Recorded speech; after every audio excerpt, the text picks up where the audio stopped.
Hello guys, we are here at Neulander Trophy 2016, me and Rudy, doing demo on this Scots pine. Actually we collect this tree on the Italian Alps, to the border to France, like 3 years ago. Now as you see the tree is very compact, is strong enough to be worked. This will be not like a very big problematic work with big bending. Most of all, the idea is to find the right angle and the right front for the tree, and then use the strong lines of the tree to build. I have actually two ideas. One is to build an elegant tree using the movement that the tree has, or you can also go back to the original angle that the tree was collected. Actually, this tree was laying down on a slope, so it was kind of a Kangai style, high Kangai style. And so we can also think about putting the tree back in the same angle. As you see, all the greening is in that position because the tree was laying down. So we'll see. I really like the movement of the tree. It's not a massive tree, but the kind of the bark is very nice. It's typical of the tree from that area. They don't have a smooth bark, but very, very flaky, big bark. They don't get big trunks, but they are very old tree because they mostly grow on rocks. Stay tuned.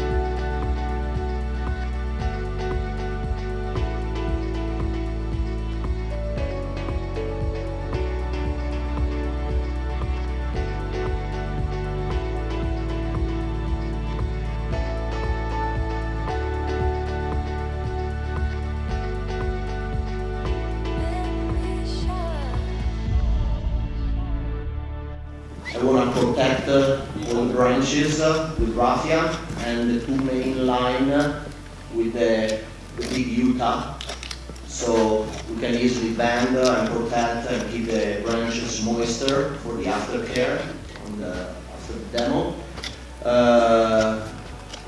I'm gonna reduce this gin that I like as a line, but at the moment is a little bit too tall. And I figure out that when I will pushing down this branch to create a secondary apex, this will be a conflict on lines, so I will keep this a little shorter. So as you see, I'm not doing the normal gin work that is peeling out the bark and then breaking the wood. I would like to preserve some of the bark at the base of the gin, so I'm breaking the fiber of the gin, keeping the bark on. So I would like to try to make something a little bit more natural. This was a branch actually that was growing very far away, and when we collect the tree was dead already, because this tree was growing in kind of a grass. It is high, and obviously the grass was taking away all the light from the lower branch. That's the reason we have a lot of branch dead, and only the top of the tree was green.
almost all the little tree is wired, I start bending this apex because the goal is to build a very compact, flat apex in this position. So according to the way I wire the branch, I'm putting inside the first part, and the idea is to come outside using all these branches in the front, so I can build a lot of vegetation here, and using some of the top branches that will be the top branches after the bend, I can really build the apex of the tree. So actually, I'm preparing I'm preparing the structure for the final mise en forme.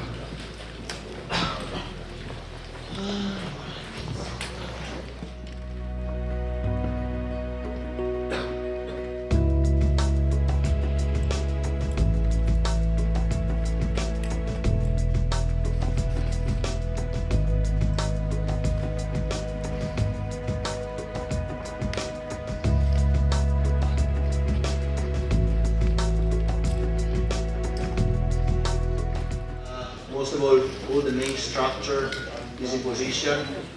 The back part is compact. I twist the branch just to build the back part of the apex that obviously is empty, so I'm using something from the back. So this will be the front of the tree. So I can also short a little bit the first part, coming in my height with the curve. So now we start putting down in position the main branch, setting all the little pads, and then going up and finish the tree.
As I said, the back branch came in this side to rebalance the heavy green, taking everything in that side.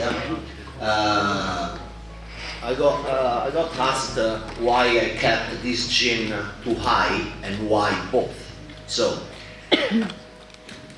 in my opinion, this gin is very important as that back branch to stop the view of the observer in the empty space, and this give to the tree the depth.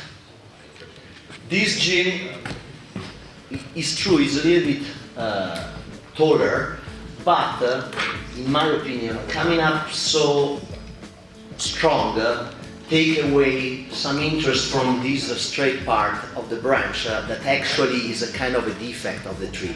That's the reason I also put the front here, so that part is a little covered by this green and stays inside of the tree. So also in the future, when this pad is growing a little bit more in the front, we can optically take away the view from that part.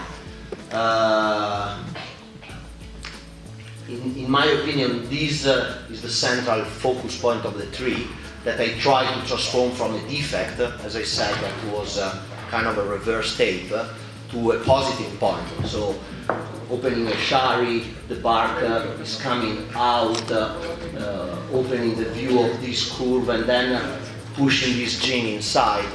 I try to give emphasis to that point.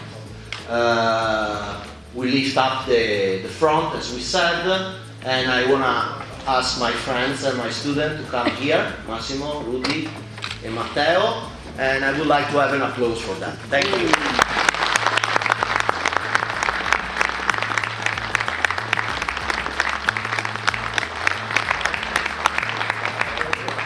question? Do you think it would be possible perhaps making wet and warm to bend a little bit the gin in the foreground? This one. If you make it wet and warm? See, it's according to the decision that you want in a position or another. A dry gin, if you wet with a wet towel for a couple of days and let the fiber of the wood suck a lot of moisture, then with the flame, you can bend in the position as you want. Personally, is the character of the tree. I mean, not always something that can be, you see, is a straight gin and everything, but to me, is connected to a nice part, is filling an empty space, so it's kind of a character of the tree. Obviously, you can always take away or bend it, blah, blah, blah, but you know, bonsai is also, when I work at tree, is also kind of a personal taste, and I like these crazy things. Thank you.